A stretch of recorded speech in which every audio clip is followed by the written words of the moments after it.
It's AaroniMoses. This video, I don't even know what I'm gonna call it, but it is definitely about empathy. Now, I get a lot of people sliding in my DM asking me, AaroniMoses, I have all this sensitivity to the energy surrounding me and I don't know how to control myself. I always find myself in these situations where I'm feeling drained, I'm feeling super anxious, I'm feeling all these things that I don't want to feel.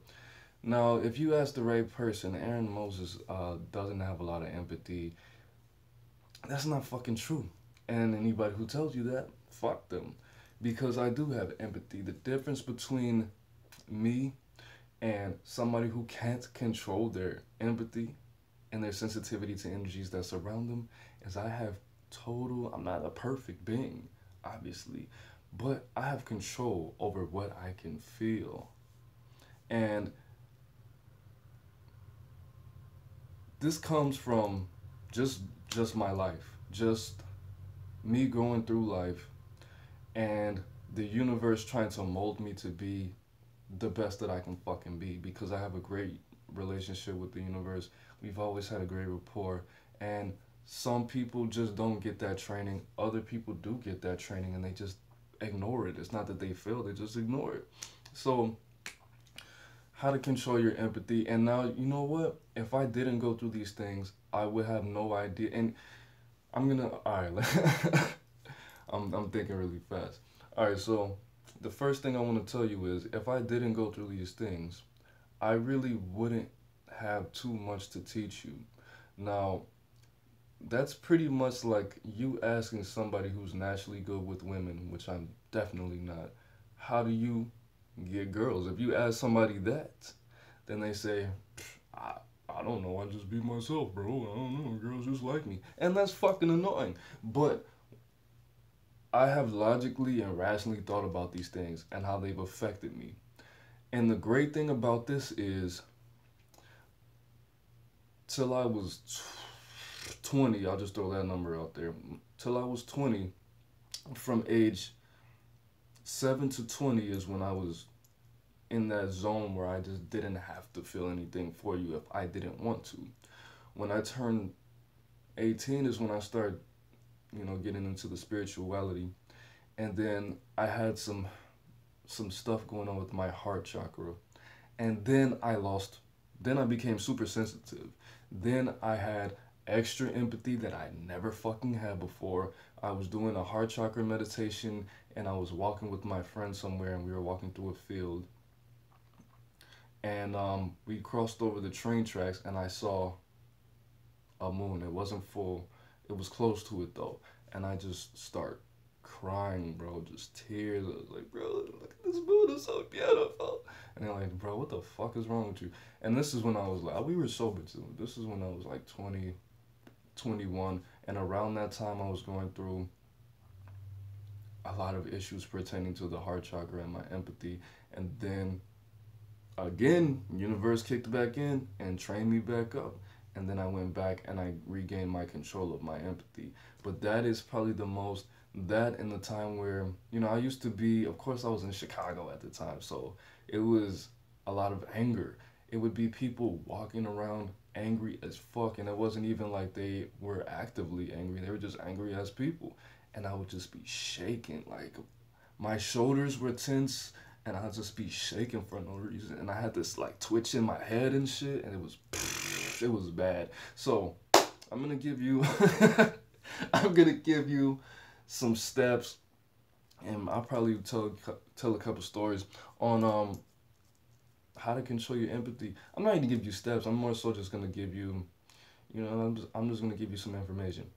So what you need to know, the first thing that you need to realize about controlling your empathy is three universal laws, right? The law of polarity, the law of gender, and the law that says the universe is mental, right? So the first thing we need to do is you need to identify your issues. Now, as far as gender, what is an imbalance? What does a feminine imbalance of empathy look like? Your friend has this wonderful girlfriend. She does everything a good girlfriend is supposed to do, but she end up, sucking a dick or some shit like that. And then what's the first thing that a lot of dudes that either have a really close relationship with their mother or they don't have a good relationship with their mother or that feminine energy say? What do they say? Man, I'm never gonna trust these hoes ever again, man. These hoes ain't loyal, man.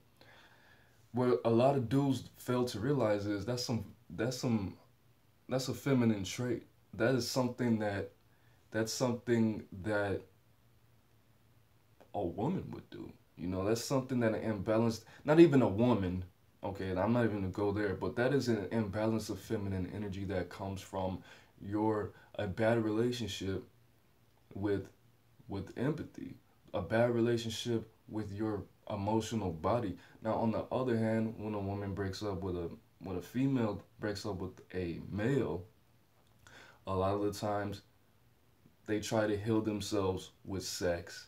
Then they don't even mess with that dude, but they go from relationship to relationship to relationship. That's some masculine shit. That comes from either no that I've never met a female that had a great relationship with their father that indulged in that behavior. But jumping from relationship to relationship, that is nothing that I'm not gonna label these behaviors as bad or good or negative or positive. But what I will say is that comes from you not having a good relationship with your own heart chakra, not having a good relationship with the energies that you respond to that surround you. Now, with that being said, the law of polarity, you can be a good healer, you can even be a great healer, but you can't be the best healer that you can be without knowing how to hurt. And this is just a basic principle of magic. When I was learning to work with the element of fire, what the universe, the guys told me is I need to I need to become more familiar with the element of water because they're polar opposites. Because if I want to work with fire, how I desire to work with fire, I needed to build that relationship with water. I needed to drink more water. I needed to take more baths. I needed to go outside when it was raining. I needed to, soak my feet, have bowls of water around me at all times before I even started to play with that fire. Not because it's harmful or not because it wasn't even just physical fire. It was the elemental fire, the spirit fire, everything, trying to get back to my Aries roots, you know what I mean? But you need to understand that if you want to control your empathy with how life taught me, you need to be able to feel a lot of love. This is why I started talking about love. You need to be able to feel and set yourself up to win as far as you feeling a lot of love, and you need to feel murderous hate for somebody. You know where the term cold-hearted, cold-blooded comes from? Because when you are seconds away, I'm not talking about like hurting somebody a little bit.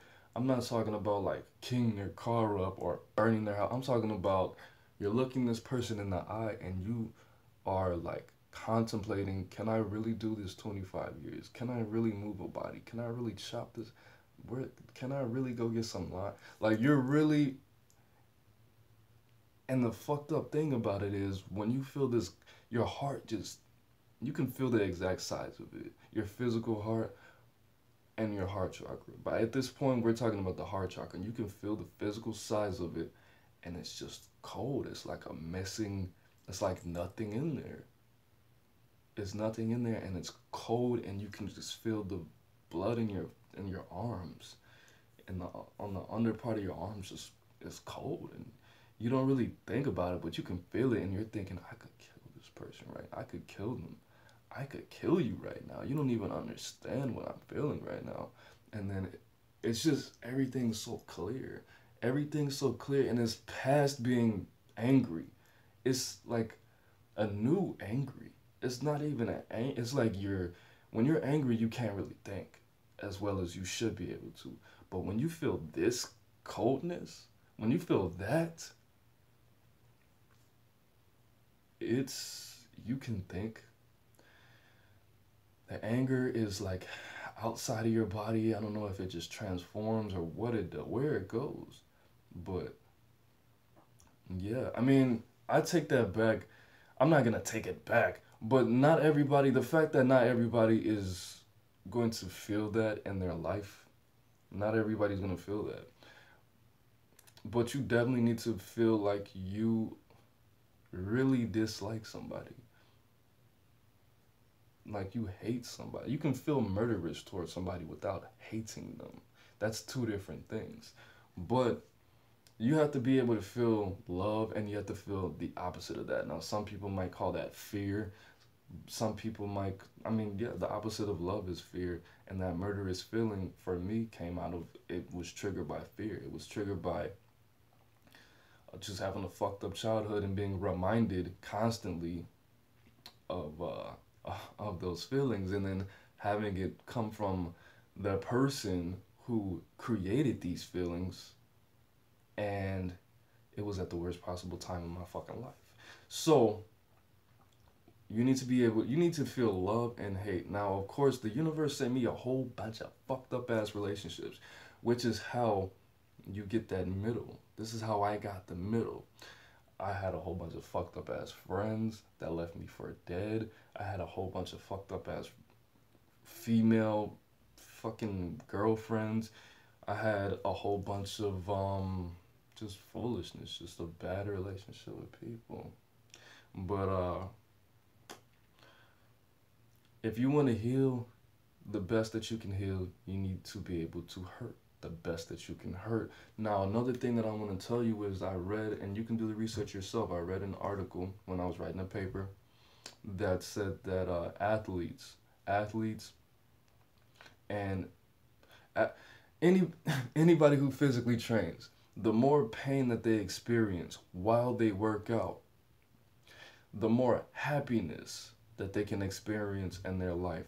And this is because that's just how the brain works. So the more pain that you feel, the higher capacity that you have to feel happy. This is why I feel this is why females are a lot more expressively happy. Expressively happy. I don't think that's the right. They express their happiness a lot more because they actually feel a lot more. Not only because not it's not the fact that females feel more emotions. It's the fact that females feel more pain on a day to day. They feel more negative on a day to day. This is why they can feel more pleasure and they have a higher capacity. You might be able to laugh. Let's say if there was a laugh scale, right? From 0 to 100. The average male might only be able to feel maybe a 60 because their pain is really only a 60, or how much they perceive pain is really only a 60 or a 40. But if a female feels 70, they perceive their pain, whether that's physical or mental, they perceive their pain as a 70, and they can feel a 90. They can laugh on a 90. So that's how it works. The more pain that you feel, the more pleasure that you can feel. And then when you sit, when you meditate, and when you consider the levels that you've been at, then you can really not fucking feel things if you don't want to feel them. Mentalism, of course, that's self-talk. Attraction and love are two things that people that are mostly not a choice. You're attracted to things because just because you can't explain it. And this is why when I was younger and more immature and a lot more into myself and narcissistic and arrogant and all of that, females would ask me why I like them. And I would say, logically, I give them a logical answer, building on the fucking science guy. And I say, you know what? Because. And then I would just, spill. And I'm like, so, why do you like me? And then it'd be like, I don't know. I just can't explain it. You just make me so happy. And I'm like, what? You better come up with I just gave you this. I did a PowerPoint presentation, and you can just tell me I make you happy? What? And I just get so fucking angry. But the fact of the matter is, not everything that you love and that you are attracted to can be logically explained. not everything that you fear can be logically explained. Not everything in between can be logically explained. But at the same time, you can turn it off. You can turn it off. How do you do that? Don't look at the shit. What did my mother always tell me? I'm from Atlanta, bro. So I'd be like, I would be very uncomfortable going to specific parts of Atlanta for whatever reason. You know, if you know anything about Atlanta, you know what my mom would say? She would say, don't look at what you don't want to see. Why are you looking at this shit? If it's making you uncomfortable, focus on you. Stay in your fucking bubble.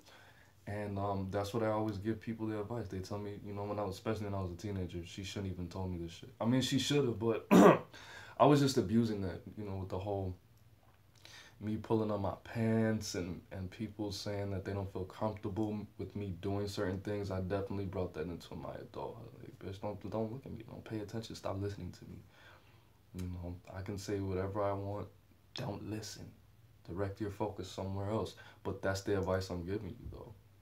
If you don't want to feel these things, if you feel like you're going into, if you just had a bad breakup and you just met the perfect person, don't pay attention to the motherfucker. Delete the shit.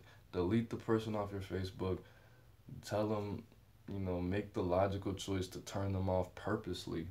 The shit hurts, bro. The shit hurts. But that's, we gotta do. You gotta do it though, man. Because a lot of you don't have a choice.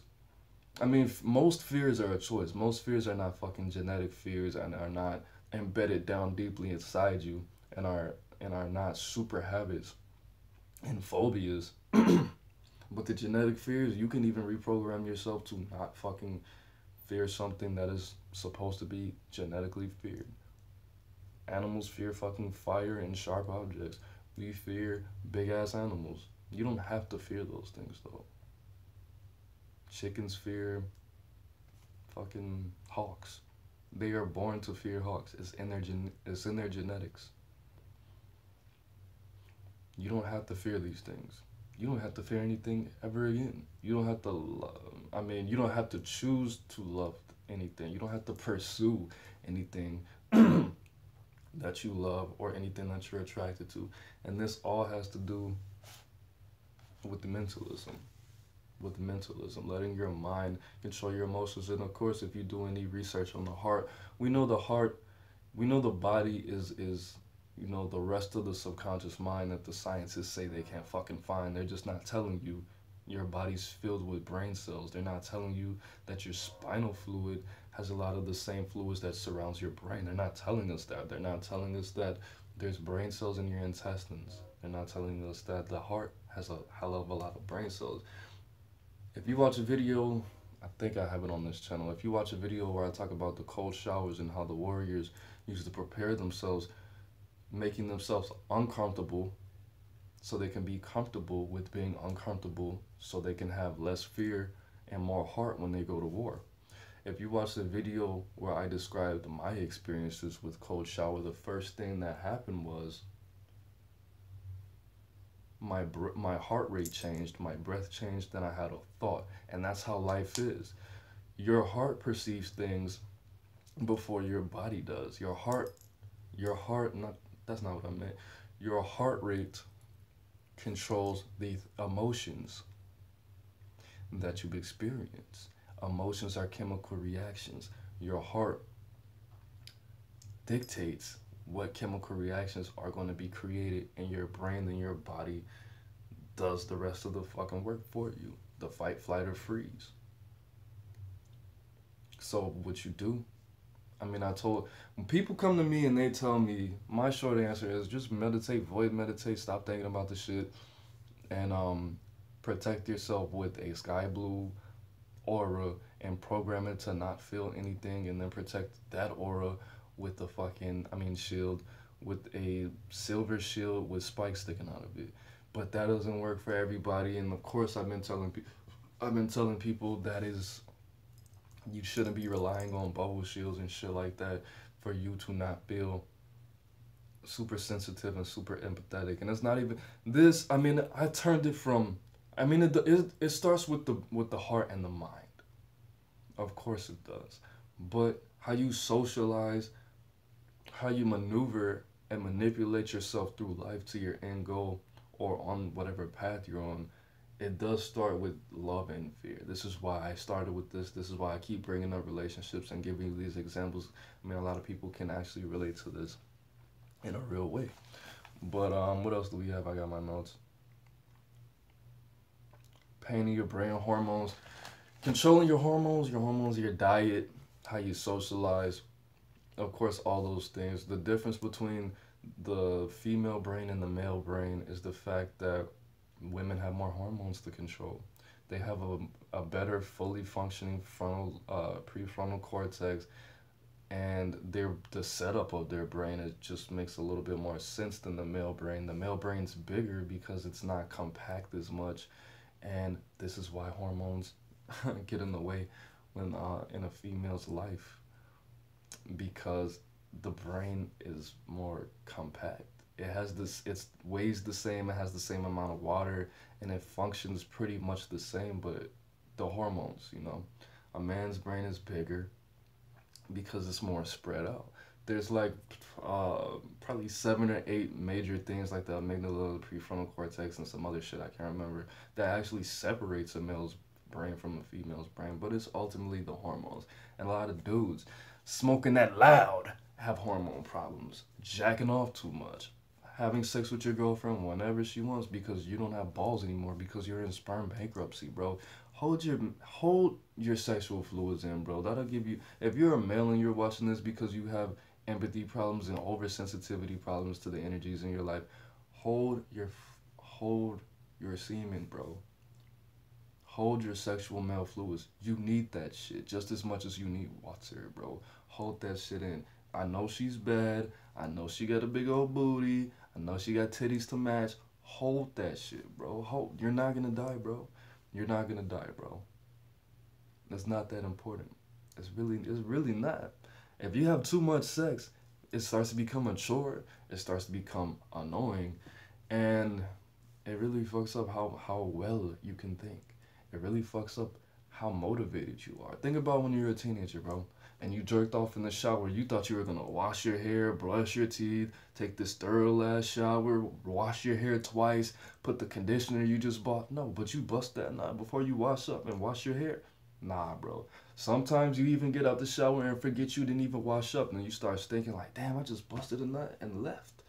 But think about that, because I know all teenagers, well, I don't know that for a fact, but I know that's happened to some of us in life. This is where your motivation is, bro. Your balls, bro. Okay? And then next, we have, see, watch my video on the ego.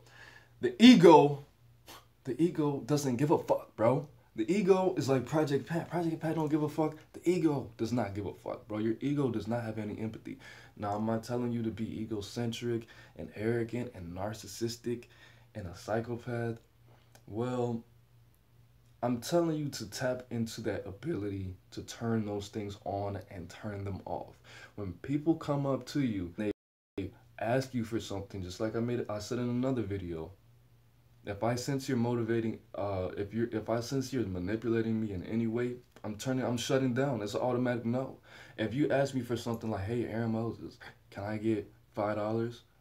I might ask you for what. If I don't ask you for what, don't tell me. If you know I trust you, or you know I don't trust you, don't tell me for what.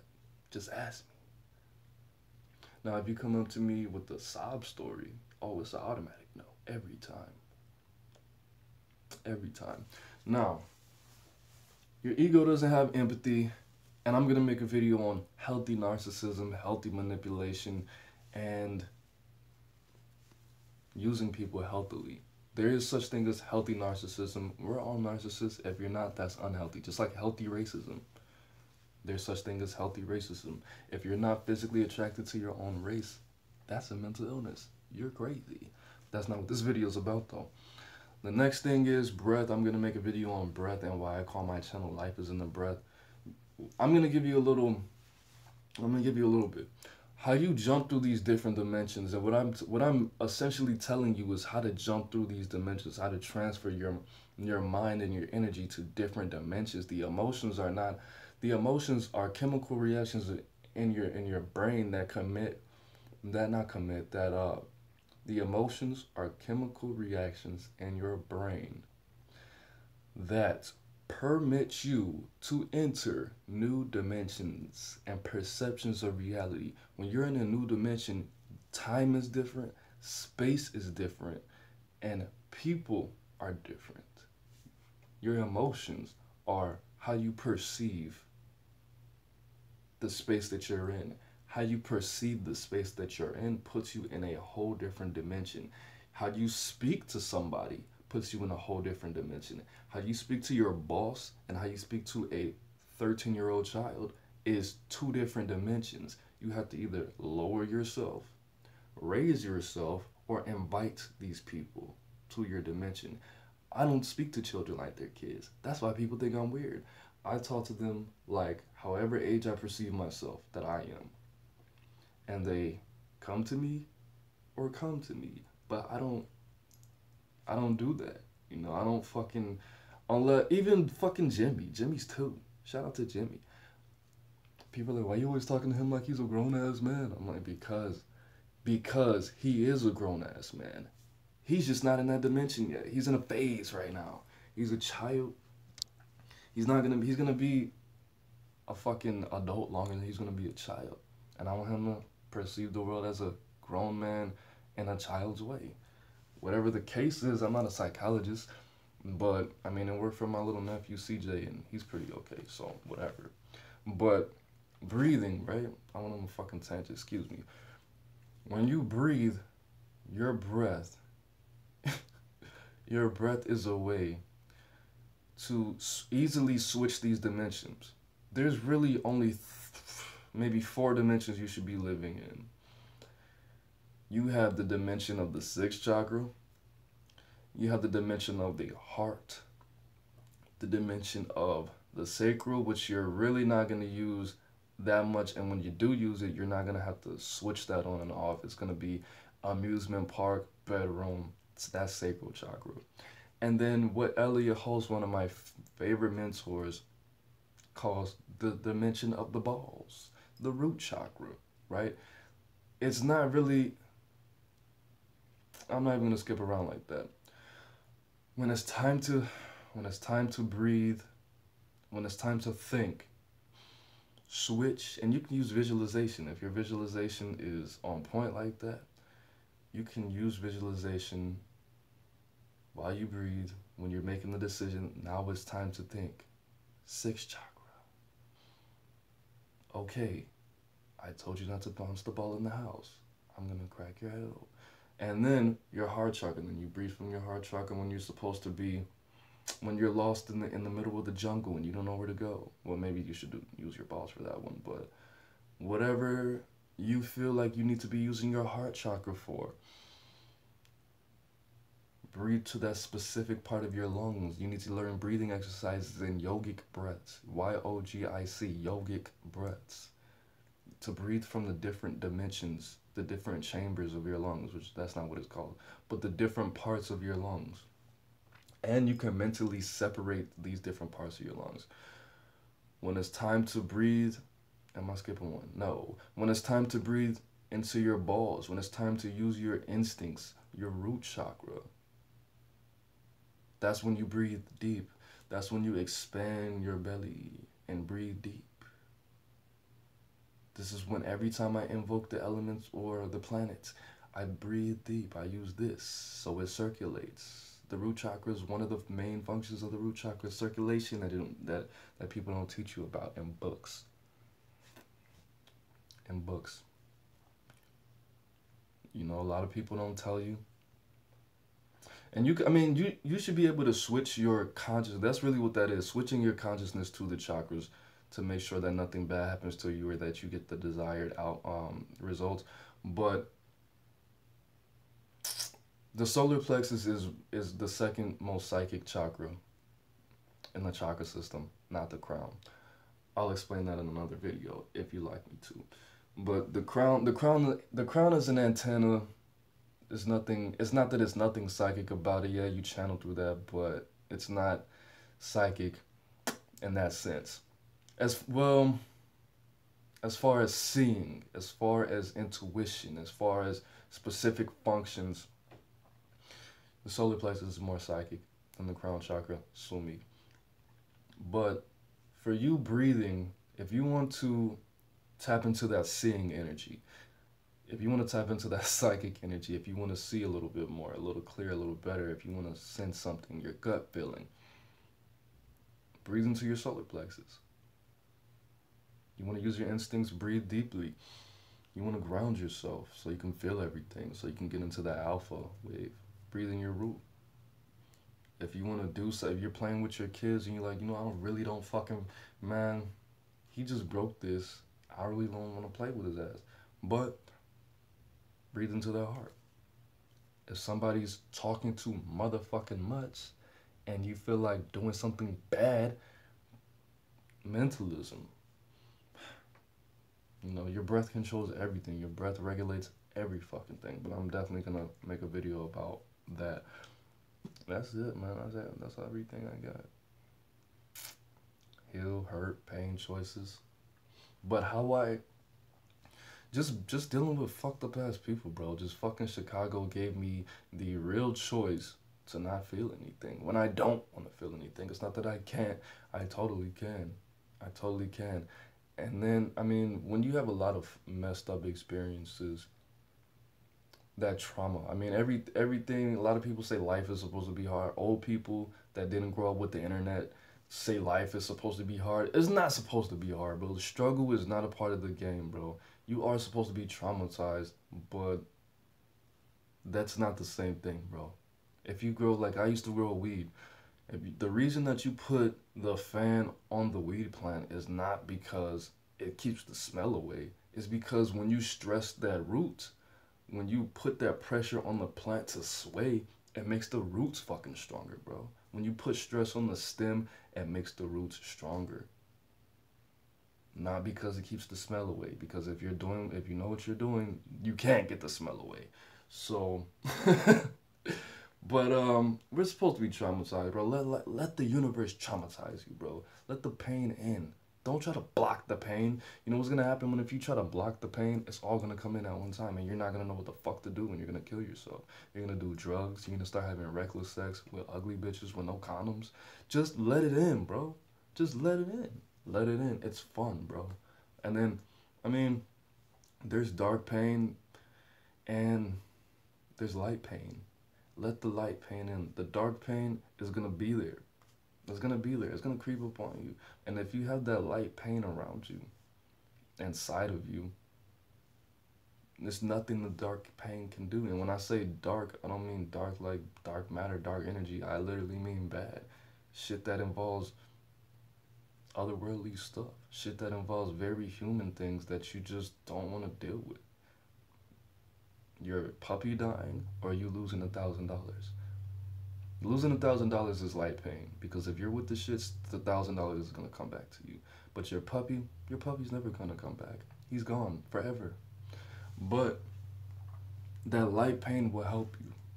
It'll help. If you try to block it out and smile yourself through it like a crazy person, bro, don't do that shit. That fucks with people. That's how you get a brain tumor. Let that shit in. That's actually a topic in psychology. When you feel negative things, sometimes you just have to swim in it, bro. Don't let people tell you to ignore the negativity. Nah, bro. Sometimes you just need to swim in that pain. You need to swim in that hurt. You need to swim in that anxiety. You need to swim in that depression. Just lay down and just think about how fucked up life is. It's little kids in China selling their asses for $20, and fucking little kids in India digging through trash to feed their families, and this bitch just fucking cheated on you with your best friend. And that. Just swim in that depression, bro. Just sit in it. It's healthy. Don't let people tell you the 17-second rule. When something negative happens, eliminate it. No, bro, fuck that. How are you gonna deal with anything if you just keep ignoring negativity and pain? The more pain you can feel, the higher capacity that you're gonna feel out of this good stuff. Yes, when something good happens, over celebrate it. That's how you attract more good things. That's how the universe sees, oh, this guy actually appreciates having this little shitty ass job at McDonald's. Yes, I do, universe. You know, and then the universe gets you a better job later. Or the universe lets you find money all the time later. But you have to over celebrate, not turn up too hard. But if it's good, make it feel great, but not with drugs and alcohol. That's not what I'm talking about. If you have a penny and you find the penny on the ground, act like you just found $100. Act like you just found $100. The universe will see how much you appreciate abundance and money, and it's gonna give it more to you. Now, as far as you swimming in your depression, the universe will see that you're with the shits and you can handle pain, and will send you happiness. Now, the things I'm talking about, and I watched a video by High Priestess Creole Queen. Shout out to her. She was talking about shit. I forgot. She had that red hair on it. It was like last week. I forgot how the fuck did I forget what it was called. Whatever the case is, she was talking about karma and how she doesn't believe in karma, and how she was talking about dark matter. If you don't believe in certain principles of the universe and certain laws and how they can affect you, then the chances that they will are lowered. Not that they're going to go away, but they're lowered. Karma's a real thing. When I stopped believing in karma, bad things stopped happening to me instantly. And I could just do whatever the fuck I wanted. And then that didn't work because it just wasn't spiritually fulfilling, and I got real numb. And then I started doing good things again. Nothing bad happened to me. But